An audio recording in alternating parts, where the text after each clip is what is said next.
मूर्तियों पर फूल और हार और मालाएं नहीं चढ़ाई जा सकती। अगर आपने मंदिर में किसी मूर्ति पर फूल और मालाएं चढ़ा दी तो माफ कीजिएगा, बहुत से लोग दलील दे देंगे, जब आपका नेता मूर्तियों पर फूल और हार माला चढ़ा देता है तो हमने कब्रों पे अगर फूल चढ़ा दिए तो कौन सा जुर्म किया है, हमने यहाँ चादर चढ़ा दी तो कौन सा जुर्म किया है। मेरे भाइयों, किसी भी पत्थर पर फूल और माला नहीं चढ़ाया जा सकता है, उसके सामने हाथ जोड़ के खड़ा नहीं होया जा सकता है। अगर शरीयत ने किसी पत्थर को चूमने की इजाजत दी है तो वो सिर्फ हजरे अस्वद है जो खाने काबा में लगा हुआ है, सिर्फ उस पत्थर को चूमने की इजाजत दी है। अगर आसानी के साथ वहां जा सकते हो और उसको छू सकते हो तो छू लो, और चूम सकते हो तो उसको बोसा दे दो। लेकिन अगर ये आसान ना हो, भीड़ बहुत ज्यादा हो, तो हाथ का इशारा कर लो, बस इतना काफी है और आपको सवाब मिल जाएगा। दिल में नियत करो, अगर भीड़ ना होती तो मैं जरूर चूमता, लेकिन मैं नहीं चूम पाऊंगा क्योंकि भीड़ बहुत ज्यादा है। दाहिना हाथ उठाकर इशारा कर दीजिए और अपना चक्कर लगाना शुरू कर दीजिए। उस पत्थर को ही चूमा जा सकता है और उसका बोसा लिया जा सकता है, उसके अलावा किसी पत्थर को नहीं चूमा जा सकता। लेकिन हजरत उमर फारूक का जब जमाना आया तो उमर फारूक को डर लगने लगा, इस पत्थर को लोग चूमते हैं, ऐसा ना हो कि इस पत्थर को आगे चलकर लोग इसको खुदा बना ले, माबूद बना ले, कहीं इस पत्थर से रोजी रोटी ना मांगने लगे, इस पत्थर से कहीं औलाद ना मांगने लगे, इस पत्थर को बाबरकत पत्थर समझकर बरकत के हुसूल के लिए बैठने न लगे। तो हजरत उमर फारूक ने तवाफ करने से पहले उस पत्थर पे हाथ रख के कहा था, आए पत्थर, अन्नका हजरुन ला तनफउ वला तजुर, आए पत्थर तू सिर्फ एक पत्थर है, आए हजरे अस्वद तू सिर्फ एक पत्थर है, तू किसी को नफा नहीं पहुंचा सकता, तू किसी को नुकसान नहीं पहुंचा सकता, तेरे अंदर नफा देने की और नुकसान पहुंचाने की ताकत नहीं है। मैं तो सिर्फ तुझे इसलिए चूमता हूं क्योंकि मुहम्मदुर रसूलुल्लाह को मैंने चूमते हुए देखा है। अगर मेरे नबी ने तुझे न चूमा होता तो मैं भी तुझे नहीं चूमता। बस ऐ पत्थर सुन, तेरे अंदर किसी को कुछ देने की और किसी से कुछ छीनने की ताकत नहीं है, तू माबूद नहीं है, तू खुदा नहीं है, तू रब नहीं है। सवाल यह है कि फिर मैं तुझे चूम क्यों रहा हूं? मैं सिर्फ इसलिए चूम रहा हूं क्योंकि मेरे नबी ने तुझे चूमा, इसलिए हम तुझे चूम रहे हैं।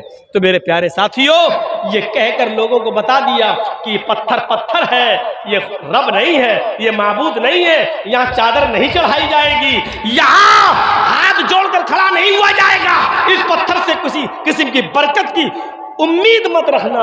बस एक सुन्नत है उसको चूमना, एक छूना और बोसा लेना सुन्नत है। मेरे प्यारे साथियों, ये इस्लाम की शीतल छाया और इस्लाम की साफ और शफाफ तालीम है, इसे हमें और आपको गौर करना चाहिए और लेना चाहिए और सीखना चाहिए। ये मजहब सबका है। आओ, अगर नमाज है तो आपके यहां पर भी है, कलमा है तो आपके यहां पर भी है, अगर ज़कात देने का हुक्म दिया है इस्लाम ने तो आपके यहाँ पर भी दान और खैरात का है। सबूत व दानम दीक्षिता, हाय अर्जुन, ज्यादा से ज्यादा गरीबों मिस्कीनों में दान दिया करो, दान देने से पाप मिटते हैं। अगर हमारे यहाँ रोजा है तो आपके यहाँ पर भी व्रत है। हाँ, एक फर्क जरूर मिलता है, हमारे यहाँ मरने के बाद इंसान दोबारा कुत्ता बिल्ली चूहा नहीं बनता है, और आपके यहां मरने के बाद आवागमन है। अच्छे कर्म किए होंगे तो फिर से मनुष्य बनाकर पैदा किया जाएगा, लेकिन बुरे कर्म किए होंगे तो अपने अपने कर्मों के मुताबिक इंसान को सजा मिलेगी। मनुस्मृति पढ़िए, एक एक गुनाह की सजा लिखी हुई है। 2-3 सजाएं मुझे याद हैं। रिश्वत खाओगे तो कुत्ते का जन्म होगा, जुआ खेलोगे तो भैंस का जन्म होगा, किसी लड़की पर गलत नजर डालोगे तो तुम्हें अगला जन्म लड़की का होगा, चोरी करोगे तो अगले जन्म में बिल्ली बनाए जाओगे। ये हमें याद है मनुस्मृति के, वरना उसमें बहुत कुछ लिखा हुआ, ये करोगे तो आलू बनोगे, ये करोगे तो गोभी बनोगे, ये करोगे तो बैगन बनोगे, ये करोगे तो फूल गोभी बनोगे, ये करोगे तो यहां तक कि हरा धनिया, हरा मिर्चा ये करोगे तो ये बनोगे। पूरी एक लिस्ट है, दाल चावल तक की लिस्ट है। ये करोगे तो दाल बनोगे, ये करोगे तो चावल बनोगे, ये करोगे तो मतलब सबकी एक लिस्ट है। यानी ये सारी सब्जियां जो आप देख रहे हो ये पाप के नतीजे में मिल रही हैं हमें और आपको। ये सब पहले इंसान थी, इन्होंने वो जुर्म किए थे तब दाल बनाए गए। हम जो खा रहे हैं वो इंसानों को खा रहे हैं। पूरी एक लिस्ट है। एक बार मैं पढ़ रहा था मनुस्मृति, तो उसमें देखा तो मैं सोचने लगा, या अल्लाह, इसमें लिखा है कि जुआ खेलोगे तो भैंस का जन्म होगा। तो दुनिया में जितनी भैंसें हैं इसका मतलब ये पहले सब इंसान रही होंगी। इन्होंने जुआ खेला होगा तो इनको भैंस का जन्म हुआ है। इसका मतलब यह है कि दुनिया में अगर कोई आदमी जुआ ना खेले तो भैंस का जन्म ही नहीं होगा। और जब भैंस नहीं होगी तो दूध भी नहीं मिलेगा, और दूध नहीं होगा तो दही, मट्ठा, घी, छाछ, पनीर, दूध से बनने वाली सारी नेमतें हमें कुछ नहीं मिलेंगी। यानी ये सारी नेमतें खाना है, तो इसका मतलब यह है कि जुआ खेलो।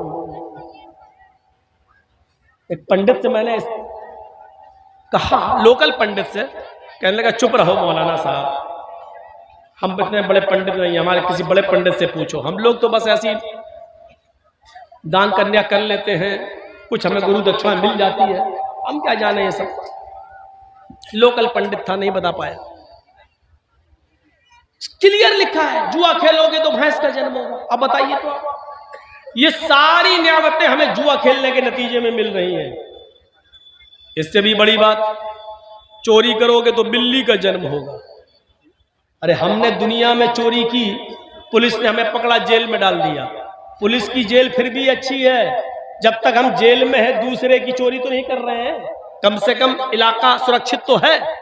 लेकिन अल्लाह अगर चोर को बिल्ली बना दे तो मोहल्ला सुरक्षित कहाँ है। जब इंसान थे तो माल चुराते थे, रुपया चुराते थे, सोना चुराते थे, चांदी चुराते थे, लेकिन अल्लाह ने चोर को बिल्ली बना दिया। तो अब सोना चांदी नहीं चुरा रहे, किसी का कबूतर चुरा रहे हैं, किसी की मुर्गी फाड़ रहे हैं, खा रहे हैं, कुछ ना कुछ अभी भी कर रहे हैं। तो इसका मतलब यह है कि पुलिस की जेल फिर भी मजबूत है। अल्लाह ने जो सजा देकर बिल्ली बनाया वो कमजोर है, क्योंकि चोरी तो अभी भी नहीं रुकी है। रिश्वत खाओगे तो कुत्ते का जन्म होगा। यह बड़ी अजीब बात है। जब मैं रास्ते में किसी कुत्ते को देखता हूं तो सोचता हूं पता नहीं ये किस पुलिस वाले, नाम न लो हालात खराब हो जाएंगे, सोचता हूं कि ये किस लुटेरे का वो होगा। ये जो कुत्ते हैं ये लोकल कुत्ते हैं, ये 100-200 रुपए लेकर तिरक छोड़ने वाले, कम हल्की फुल्की रिश्वत। और एक कुत्ता वो होता है जो 20-22 साल की खूबसूरत लड़की, लवली, स्वीटी, प्रीति, ट्विंकल, कॉलेज में पढ़ने वाली लड़कियां, 40-50 हजार का कुत्ता नहला धुला कर और मुंह से मुंह लगा करके गाड़ी में बिठाती हैं और लेके एसी गाड़ियों में चलती हैं। मैं सोचता हूं ये किसी बड़े वीआईपी लीडर, किसी नेता का जन्म हुआ होगा। कभी कभी हम सोचते हैं यूपी और दिल्ली चलाने वाले लोगों को ये जुल्म बेचारे कर रहे कर लें, लेकिन मरने के बाद इनको क्या बनाया जाए। ऐसा ना हो कि ऐसा बकरा बन जाएं जो हम ही लोगों के किसी हिस्से में आ जाए। कहीं देसी मुर्गा बन गए तो पता नहीं किस मौलवी के पेट में जाए। मौलवियों का सबसे बेहतरीन गिजा देसी मुर्गा ही होता है। बाकायदा मांगते हैं जलसे में, देसी मुर्गा है तो आएंगे।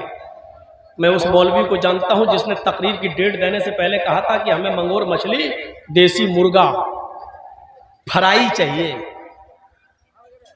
नाम नहीं लूंगा वरना आप लोग हंसेंगे।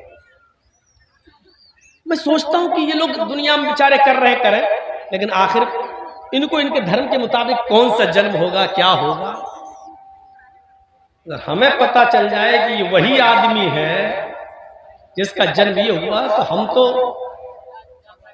उसको काटे ही नहीं, उसको रखे रहें, खिलाएं और पिलाएं और रोजाना उससे बात करें। साहब अब पता चला तुम्हें, तिल तिल तड़पा है। लिखा है कि चोरी करोगे तो, रिश्वत खाओगे तो कुत्ते का जन्म होगा। और आखिर में एक सजा और जो हमें मालूम है, लड़की को देखोगे तो अगला जन्म लड़की का होगा। दुनिया में जितनी लड़कियां जलसे में आई है ना, जलसे में ना दिखे लेकिन बाहर बाजार लगा हुआ वहां देख लो। अभी हम आ रहे थे, जो ले गया है मंजर पता चल जाता है। ऐसा लग रहा था जैसे एक कुतिया के पीछे 10-10 कुत्ते लगे। हमने कह दिया जो कहना था, बुलाओ या ना बुलाओ, हम बहुत आजाद ख्याल के आदमी हैं। और देखा जब हम यहां बैठे स्टेज पर तो मौलाना साहब को अपनी तकरीर 10-5 मिनट के लिए रोकना पड़ी, लोग भरने लगे। अभी तक मौलाना हमसे पहले जो बोल रहे थे शायद लैला मजनू की कहानी सुना रहे थे, वो कुरान हदीस नहीं थी।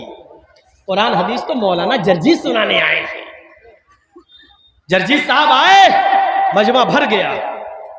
नहीं थे तब तक कहां थे सब मालूम है।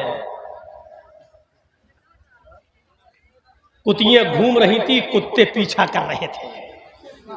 जाओ कह दिया हमने, तुम्हें जो बुरा लगता है लगता रहे, मेरे बाप का कुछ नहीं जा रहा।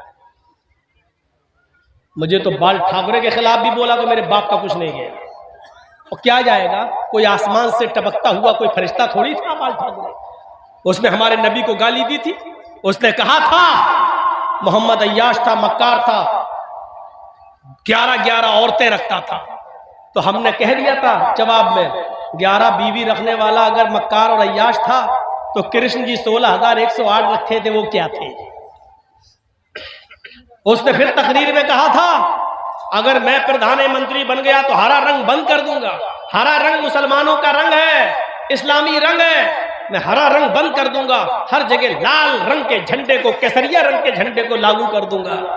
मैंने उसके जवाब में कहा था ठाकुरे जी, लाल रंग से इतना प्यार, हरे रंग से इतनी नफरत, ये नफरत करना छोड़ दो, क्योंकि हरे रंग की सब्जियां खा खा कर तुम जिंदा हो, लाल रंग की चीज तुम्हें नसीब नहीं होती है। सिर्फ टमाटर खाते हो बस, और गाजर और चुकंदर, कितना खाओगे। लाल रंग की चीज वो है जो हमारे बिहार और बंगाल में खाई जाती है। हमने कहा वो खाना शुरू, मैं तो नाम लिया था, यहां नाम नहीं लूंगा, मुझे डर लगता है यहां नाम ले लूं तो कहीं यूपी के होने वाले चुनाव में मीडिया वाले उसी चीज को उछालें और बीजेपी को फायदा ना पहुंचाए। वैसे बीजेपी को हम मुसलमानों में बहुत से लोग मिल गए हैं फायदा पहुंचाने के लिए, संतुष्टि के साथ वो बैठी हुई है कि हम तो जीत रहे हैं, हम तो निकल रहे हैं, क्योंकि हमारा काम तो मुसलमान ही लोग कर रहे हैं। मैंने इशारे में बहुत कुछ कह दिया है, बहुत ही मुआज़रत के साथ अगर किसी को बुरा लगा हो तो लगता नहीं। मैं माफी नहीं मांगता, जुर्म ही नहीं किया तो माफी क्यों मांगू। मैंने कोई गलती नहीं की बोलकर, इसलिए माफी मांगने का सवाल ही पैदा नहीं होता है। तुझे बुरा लगा है तो ये तेरी विचारधारा है, अपने विचारधारा को आगे बढ़ा और सोच और समझ, ये सोचने और समझने की चीज है। इत्मीनान के साथ बैठी हुई है बीजेपी कि हमारा काम तो हो रहा है। आपको एक राज की बात बताऊं, मेरे पास यूपी की कुर्सी संभालने वाला, उसका भेजा हुआ एक आदमी लखनऊ में मेरे पास आया और मुझसे कहता है मौलाना साहब आप या तो बीजेपी का प्रचार करिए और ब्लैंक चेक ले लीजिए, जो चाहिए वो ले लो, खुलकर आइए बीजेपी में, हम स्वागत करेंगे। पूरे उत्तर प्रदेश का हम आपको अल्पसंख्यक का अध्यक्ष बना देंगे। मैंने कहा नहीं साहब, बीजेपी में हम नहीं जा सकते, बीजेपी में हम जाएंगे तो हमारी कब्र खुद जाएगी। तो कहने लगा तो फिर तुम्हारे एक मुसलमान भाई भी हैं, नाम समझ गए ना, मैं नहीं लूंगा, आपके एक मुसलमान भाई भी हैं, वो लड़ रहे हैं, वो हम लोगों के बड़े विरोध में रहते हैं, फिर आप उस पार्टी का प्रचार कीजिए। मैंने कहा आपको क्यों इंटरेस्ट है उसमें? कहा कि उनके प्रचार से हमें फायदा हो जाएगा। हमने कहा नहीं, अगर मैं अखिलेश का साथ दे दूं तो? बोले अखिलेश का साथ दोगे या मायावती का या कांग्रेस का, तो जो हाल मौलाना कलीमुद्दीन का किया वही हाल तुम्हारा भी कर देंगे, जेल में ठूस दिए जाओगे। इतना याद रखना, मैं वार्निंग देने आया हूं, धमकी देने आया हूं आपको। या तो हमारा